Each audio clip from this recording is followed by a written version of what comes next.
It's time to accelerate. Hi, I'm your host, Andy Paul. Join me as I host conversations with the leading experts in sales, marketing, sales automation, sales process, leadership, management, training, coaching, any resource that I believe to help you accelerate the growth of your sales, your business, and most importantly, you. Hello, and welcome to Accelerate. I am looking forward to talking with my guest today. Joining me is Andrea Waltz. Andrea's keynote speaker, co-author of the best-selling book Go for No, with the subtitle Yes is the Destination, No is How You Get There. And she is also the founder of Courage Crafters. Andrea, welcome to Accelerate. Hey, Andy, it's great to be with you. Yeah, well, thanks for joining me. So take a minute, introduce yourself. Maybe how'd you start your own journey to where you are now?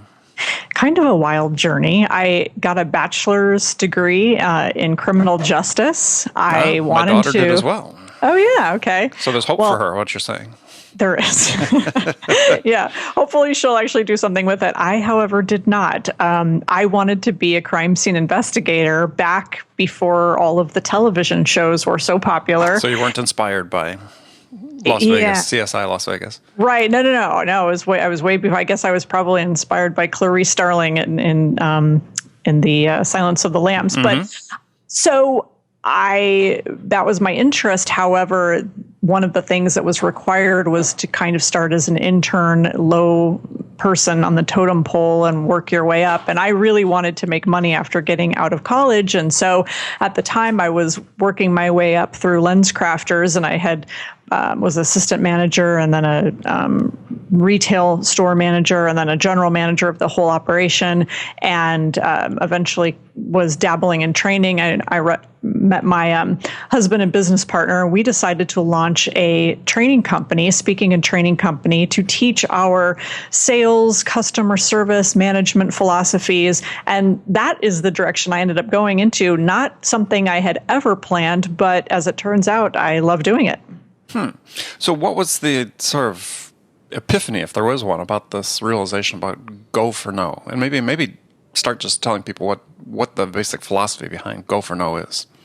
Right. Well, the basic philosophy of Go for No is to intentionally increase your failure rate. And it applies really to almost everything. It certainly is a sales philosophy, and it's probably the thing that we teach most often in sales. But it's also in fundraising and innovation. It's that whole idea of failing your way to success and understanding that you have to fail more in order to hear more yeses. You have to fail more in order to innovate and take those chances and take those risks. And so what happened was after we launched our company and we were doing training, and we were training on all different ideas and strategies and topics, the Go for No strategy was the thing that resonated with our customers the most. And they always say, listen to your customers; they will tell you what they love. Funny how that works, right? Exactly. And so we started when we would go into break rooms and different places, and we would see posters that said Go for No. We said, okay, there's something to this. We need to focus on this particular topic, and that's what we did. Wrote the little 80-page fable and that teaches the philosophy in a story in a kind of a fun way. And really, the whole goal is to help salespeople and really anyone who wants to achieve something, who has to ask, who has to put themselves in a position of hearing that word no, to go for it, to go for no. And that's the basis for that title. So fear of failure is in itself the biggest cause of failing, then, is what you're saying. Yes, exactly. And we're saying, hey, fail more. And we all were wonderful failures as children. We failed at everything we tried, persisted, pushed through it, took the lessons that we learned, got creative, changed things up, and got better. And yet as adults, I think whether you are an entrepreneur or a salesperson or what have you, what happens is it's kind of this feeling of, hey, I have to be perfect. I've got to do it all, perfectly right out of the gate. There can't be any flubs. There can't be any missteps. And that's just not realistic. And that's what I think keeps a lot of people from even getting started. Yeah, we all experience failure at some point. And what you're saying is, let's embrace this because this is what teaches us what will be successful for us. Exactly. So is there, we sort of dig down, is there physiological reactions we have to hearing no? I mean, something that's sort of socially ingrained in us or ingrained in our DNA that this fear of failure is nurtured in us somehow? Well, yeah, there is. And I have studied this in depth since this became, I guess, our our expertise. We call ourselves rejectologists or failure philosophers. I've studied experts everyone. In failure. Experts in failure. Put that in your tagline. I don't think that would sell very well. Yeah, I don't know. Well, these days, there's almost a backlash because failure has become. I think some people see it as, we're falling too in love with this whole idea of failing. And I see this written up sometimes in various magazines and on various blogs, like settle down. Let's not get too excited over failure. It's not that wonderful. And certainly there are, not to say ramifications. I mean, there are clearly ramifications. I mean, people lose investors' money, people lose businesses, people's hopes and dreams are dashed, however, that's not to say that it's just inevitable and you have a choice. You can either kind of live in mediocrity and not take some chances and risk, or shoot for the moon and hopefully you are successful in some way. So I think in all the studying I've done, there is a physiological reaction. I mean, the bottom line is this goes way back into human biology of not wanting to be thrown out of the tribe, not wanting to be rejected by our peers. And that really, if you get thrown out of the tribe when you're, depending on kind of teamwork for survival, that rejection is not good. And so biologically, I think we're wired to avoid rejection, to not have that happen. And so there is a kind of a gut feeling. And then, to avoid risk. To avoid that risk, to avoid those rejections. And so you have that. And then you layer in, I think, more modern feelings of wanting that perfection, wanting that approval from other people, not wanting to be judged by other people, not wanting to be seen as a failure. So all of those things working in concert affect people at various levels. Sometimes there's some social anxiety or just some general fear about, being, talking to strangers, picking up the phone and cold calling. So all of these things layer into it. And over the 10 years I've focused on this seriously and really studied this in detail and looked at it, people have this to all types of varying degrees. And so it's really up to them to kind of pick it apart and to start doing what Richard and I say, which is to start reprogramming the way you think and feel about that rejection, because that feeling is a big part of it. It's how you feel about it, and then for salespeople is how you react. One of the things I ask all the time is, when you get a no, how do you react internally in your mind? So what do you say to yourself when you get that rejection? Do you say, oh, wow, I'm doing terrible today and this is not working out? Oh, and then also, what do you do externally in your actions? How do you react? Do you stop making calls for the whole day? Do you just, it's like, that's it. I'm not contacting anyone else. I'm taking the day off from selling. When you have those reactions, I had those days.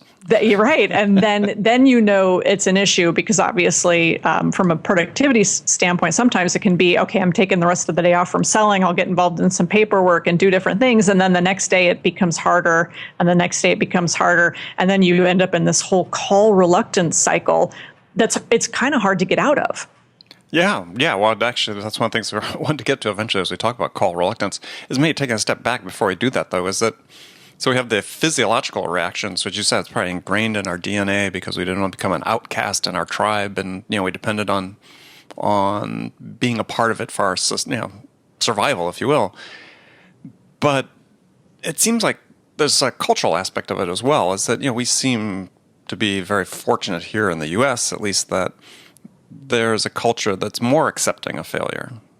Or do you think that's not? I mean, certainly we have a risk tolerance in certain segments of our economy that are not enjoyed by other countries. Yes. So Yes. So is that completely segmented, or is it sort of a broader acceptance across our society that we Horatio Alger and all these other tales that have come up that as a people, as a culture, we accept risk taking and failure more than other cultures do? Yes, we do, absolutely. And we have made, as I was kind of alluding to, great strides in that, as I said, to some people's chagrin, actually, where they think, we've gone too far extolling the virtues of failure. I haven't, but and that's mostly because I see that the fear of failure still holds so many people back. So I think, maybe in Silicon Valley, some people feel that way. Culturally, though, absolutely. I mean, our society here in America, for sure, and we've spoken in England and mostly. We haven't really done a lot of international. We haven't been to Asia, different places like that. But so I can't speak on some of that. Although I've read that in places like Switzerland, I mean, failure is just failure just cannot happen. I mean, it is just not looked upon in a good light. And I know in England, everyone thought that the Go for No message was that they loved it, but it was also really scary for them because not something that they do. And also the funny thing about in Britain is they're so polite, and they tell me this all the time. Everyone's so polite. No one wants to say no either. So it's just this constant push and pull of trying to get people to just, hey, tell me no so I can move on to the next prospect. So do people sort of think of this as sort of a uniquely American formulation? I get the sense that they do, absolutely, but it resonates. I mean, Go for No sells, at least on Kindle and Amazon or around the world, and we've been translated into all kinds of different languages. So I know that it is universal, and I hear from people in all different parts of the world, even though we haven't gone there and actually done any training or anything. But I get emails, and people are just blown away by the concept, and they need it. Mm-hmm. Well, so let's talk about the I guess changing people's relationship to rejection is really what you're doing. So what's the encouragement people should take from a no? Yeah, well, a few things actually. The first thing is really to start to value those no's and to see the value when you get a no and try to take it not as as a personal rejection, but try to look for the learnings. And one of the things that we teach people is that when you're not going and you're avoiding opportunities to hear no. And really there's the biggest thing that happens, and this is salespeople, but this is everyone. This is whatever you want to do. If you're trying to raise money for something, if you just want to go across the street and ask your neighbor to borrow their lawnmower, I mean, this doesn't matter. If you're asking it's life something, and business, right? Not just business. Life and business. And we do two things that really sabotage, and that is we make assumptions and we prejudge what someone else is going to do. Mm-hmm. And those two things are really killers. So we spend a lot of our time on trying to wipe that off people's mental slate. So instead of doing those prejudgments and saying, "Oh, I can't call this company. I mean, they would never do business with us or with me." It is reminding yourself to go for no and putting it into practice, and just doing that behavior, and then when you have the quantity of your presentations and you can get that to a certain level, and keep in mind, if somebody is a great quantity person, if they're out there making the calls, and this may not apply to them, but the person who's so afraid of hearing no, who's so afraid of that rejection, usually their quantity is really low.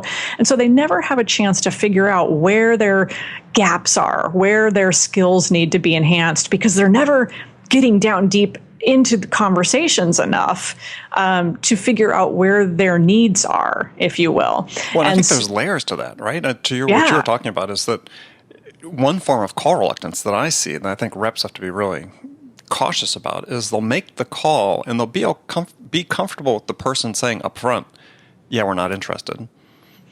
Because to them, that's not a no, right? They're just not interested. Whereas if they actually have to then ask the follow-up questions and dig, then they might actually get a real no. And so you see a lot of sort of superficial calling that takes place because they don't want to really get in and dig. And so they'll take that first no, and that's not personal. It's that second one where they really engage and they say no, ooh, they don't want that. Yeah, well, that's a great point. And I think that that is an example of where, people say, well, so I should just hear no over and over and over again and never get any better. And our answer is well, no, obviously, no. You want to be willing to go for no. In other words, be willing to up your quantity of calls and then start looking at, are you just taking that? Yeah, we're not interested. Doesn't sound like it's for us. Are you qualifying that person or disqualifying that person? Are you asking the questions? Are you digging into objections? And that's really where some of those skills come into play that are so important. Yeah. So it's, again, for people listening, you have to think about it. It's not necessarily that first no. It's really the real no is the one you want. And it requires a little more effort. I mean, I think about my own experiences when I first came out of school and had a typical cold calling job, selling business to business, but selling computer equipment. But it wasn't over the phone. I was out making 30, 40 cold calls a day in the field. And I was burned out by noon every day the first couple of months because, I just couldn't get accustomed to the no's, actually. Right. It is challenging. So what's sort of the key for people who are sort of in that environment that are doing the right things? They're not just, doing the superficial calls, but they're asking the right questions and it's just wearing on them. What's the advice? Right. So the advice is, a couple things. The first thing so we talk about, valuing that no and learning from it and figuring out where are your gaps so that you can improve. And so you can take what might be some bad numbers and improve in different areas. But until you get to that point, right, until you having those conversations, sometimes people don't give themselves the opportunity. But if they are out there and they're just kind of beating their heads against the wall, one of the things that we recommend, and this is just kind of a fun thing and a little bit superficial, I'm not digging down deep, but is we teach people to set no goals. So set a goal for the number of no's you're going to collect on any given day or week. And in your case, it would be, hey, go out and collect 20 or 25 no's. And when you get those no's, that's when you should celebrate. That's not when you should berate yourself and say, wow, I went to 25, different locations. I got 25 no's. I am terribly bad. It's celebrate your activity rather than just the outcome. And one of the things is a good friend of ours, he called us one day and he said, you guys are going to love this story. He said, I was out making calls. It was like Friday afternoon. It was 5:30. My goal that day was to get 10 no's. It was like in the afternoon, 5:30 in the afternoon, he said, I wanted to get that last no. I wanted to get my 10 no's and kind of reward myself for what really was a massively productive day. And he said, so I decided, you know what, I'm just going to call this guy. I've been calling on him for about 2 years now. He always says no. He always puts me off. I will call him and just get the no, and I'll be done and I'll be satisfied and it'll be great. And he said, I made the call to the guy, and the guy said, oh, Mike, I'm so glad you called me. I've been thinking about you, and yeah, let's go forward. Come in on Monday and we'll sign the deal and let's go ahead and go forward. So it's kind of funny when you make your process, whatever your process is, kind of a game and collect those no's. And you can collect no's in any given particular interaction. You can collect no's asking for referrals or if you're trying to just get through the gatekeeper and you want to collect no's trying to, find the right person, there's all different ways you can collect those no's. But when you make it a game and make it fun, you're really celebrating your activity more than the outcome or the results. And quite frankly, sometimes we can't control that outcome. Absolutely. Yeah. No. I was just interviewing Jason Jordan, if you're familiar with him, who wrote Cracking the Sales Management Code, which is all about, you can control activities, you can't control outcomes, so manage activities. it really resonates. I mean, that's what I advocate for people as well, is focus on the activities. And if one leads to no, or as you said, set a goal for no's, that's like setting a goal for a yes. It's just the other side of the coin. Absolutely. And Andy, I have to just add something here too. And this has to do with we've been watching baseball recently, and Richard is a diehard Cubs fan, and he was, the good news, bad news. Good news, bad news. Yeah, and he was freaking out a couple weeks ago because they happened to be on a bad streak, a little slump, right? Yeah, a little slump, and now I think they've won, about 10 games in a row, and it's the best streak they've had all season. And we all as salespeople have those weird streaky periods, and you just have to remember that. And it's hard sometimes. I mean, there's just no way around. Sometimes selling is just hard sometimes. And sometimes we're just in a down period, and we just are in that striking out one after the other. And you think like, this is the end, the end is near. And it's just not. And so you have to do what you can, I think, to keep positive and to listen to motivational things, things that get you pumped up, things that keep you thinking positive, because we all have those down periods, and you just have to move through them sometimes.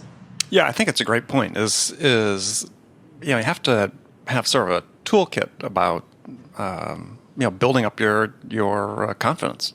As you said, it could be something motivational you listen to. It could be music. It could be a particular speaker, a TED Talk, or an ebook or something that you have that you can go to that gives you those basic affirmations. And actually, even using affirmations, I think, is very powerful. I think people tend to look at them somewhat askance, but I know a lot of people that on a sort of daily basis, their little affirmations at the beginning of the day are very powerful for them.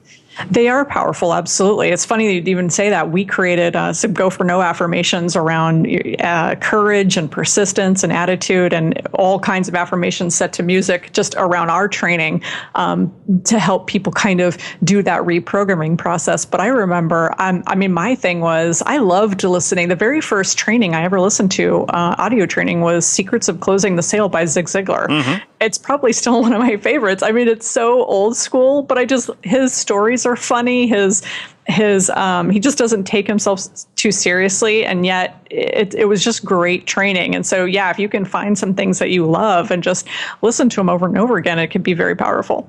Well, you really raised a key point there, I think, is that the thing that really makes Go for No work, I believe, is that you can't take yourself too seriously. Mm-hmm. It's not you. This isn't personal, right? I don't know how do you guys deal with that issue? Because I know so many sales reps, that no at the beginning, they just internalize it, they personalize it, they think it's about them, and it's really not. Yes, absolutely. How do we deal with that? That one is a really hard one.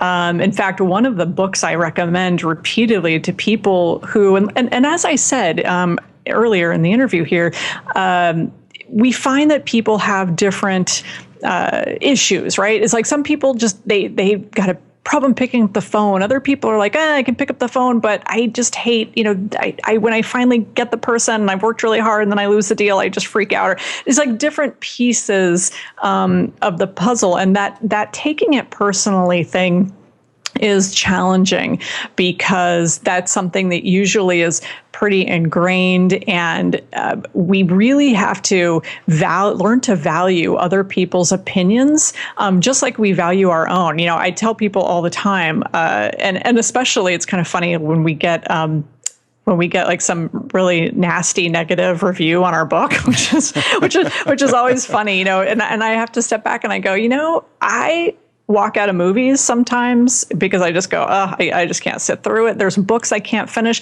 Sure. And when I learn to depersonalize and say this person is entirely entitled to their opinion, however nasty they may been, it actually makes it easier for me to take it. But I'll tell you this: the book that I highly recommend to anyone with that as their particular issue is The Four Agreements, and it's Four Agreements by Don Miguel Ruiz. And in that book, one of the Four Agreements is to not take things personally. And it seems, how deep can he get? And he just really talks about understanding that it's not about you. It really says everything about the other person, because it's all really about us, right? And so everything in the world is about us. And when we can depersonalize and realize that that person is just reacting based on their beliefs and how they were raised and everything that they know, I think it just makes it easier. So it's important to find those tools when you can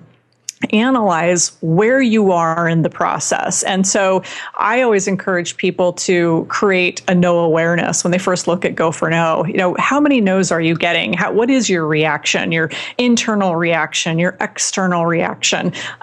Where in the process do you fall down? Do you have a fear of other people finding out that you fail a lot and hear a lot of no's? Do you have a problem being judged by other people? Do you take the no personally? And if you can figure out where the gaps are, then you can reach out and get more tools in addition to just read Go for No and really internalize that taking action, which is really a positive, proactive step, but also what can you do just to help your own psychology? Exactly. Well, so another question that sort of comes to mind then is I guess understanding what a no is. Yes. And that is a whole other thing, isn't it? Especially in sales, because I think a lot of people, I hear this all the time, and I'm sure you do as well, which is, it's hard to get no's. People don't like to hear no, and they also don't like to give no's often. So I'm always telling people, be clear. If you have to say to this person, hey, I'm calling you back one last time. I want you to know that if you're not interested, if it's just not for you, a no is a perfectly fine answer. But if you could just let me know, that way I'll take you off my list. I'll never contact you again. Trying to get people to give you that no can be challenging. And like you said, what is that no? And then that comes back to that managing of the objection. A lot of times, it's not a no. It's just, I need more information. Maybe there's something that they don't understand. And so as a salesperson, you've got to get creative and finesse that a lot of times and dig into the real reasons. Yeah, you need to listen. I think that's an important part of that is to understand what a no really means. Or at least to me, it's I know some people that I had written a blog post about saying basically sometimes no is a no. Right. And I had this sort of small backlash from a certain segment of people that were like, no, when you get a no, that's the time to really start selling. Like, well, no, not really. Right. Sometimes a no is a no, and that's okay. And that's okay. And we say that you're right. And we say, hey, a no is a perfectly acceptable answer, especially if you get it early. I mean, coming from Richard and I are fans of kind of a high probability selling model, a disqualification type model, if you will. Yeah.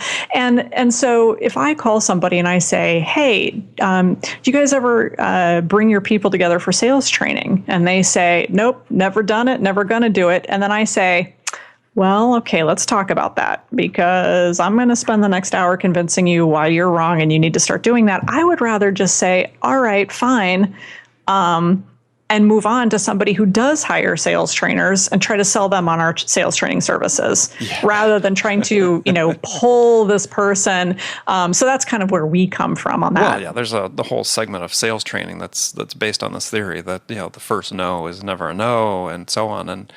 And yeah, you're a business owner. I'm a business owner. When I tell somebody no, most times I like to believe, it's a no. So, because I don't have the time or energy, and I want the same thing when I sell. As I'm like you, I want to disqualify, and I talk about that in my books both my books devote a lot of space to this whole issue of disqualification, because it frees your time up to go sell to people that are going to buy.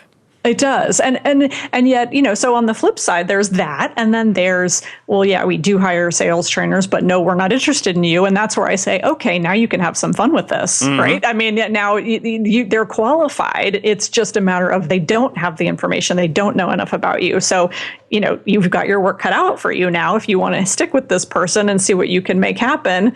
But I think just kind of understanding the difference is really important. Absolutely. Now, in this last segment of the show, I've got some standard questions I ask all my guests. And the first one is a hypothetical scenario. Actually, you said you've listened to some episodes, so you should be prepped for this. Is a hypothetical scenario posed to all my guests. You, Andrea, have just been hired as the VP of Sales at a company whose sales have stalled out. And they're anxious to get things unstuck and back on track. And, sales turnaround, I know, doesn't happen in a day, but, you're in charge. Your first week on the job. What 2 things could you do that could have the biggest impact?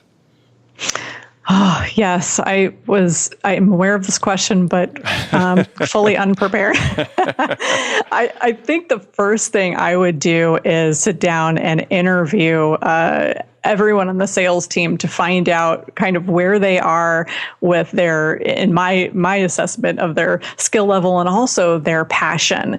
And if I find people that aren't passionate, that's going to be a big red flag to me. So I would really want to get to know the team, and that may not do much for a turnaround quickly, but that would be really important to me. And the second thing really is I would take a look at the intersection of sales and marketing, and I think I see that as a big disconnect for a lot of companies. And being a really small business owner, it's not an issue for me since I am sales and marketing. Mm-hmm. But I think looking at what's going on with the outreach and the outbound marketing, and compared to what are the processes of the salespeople and what are they doing to support marketing and vice versa. I think those things would be my two first steps. Okay, excellent. Yeah, I love the thing about passion, because and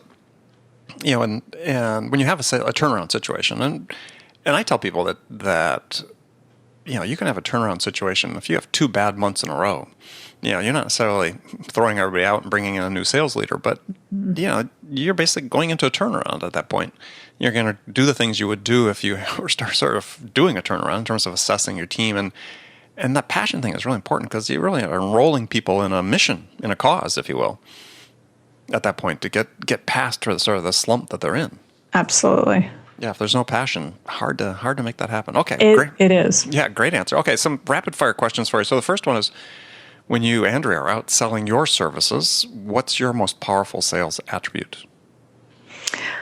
I think my most powerful sales attribute is just my belief in how much I think our message can help people and how quickly it can help people. So for me, it's just the belief in my product/service. Yeah. Okay. Great. Who's your sales role model?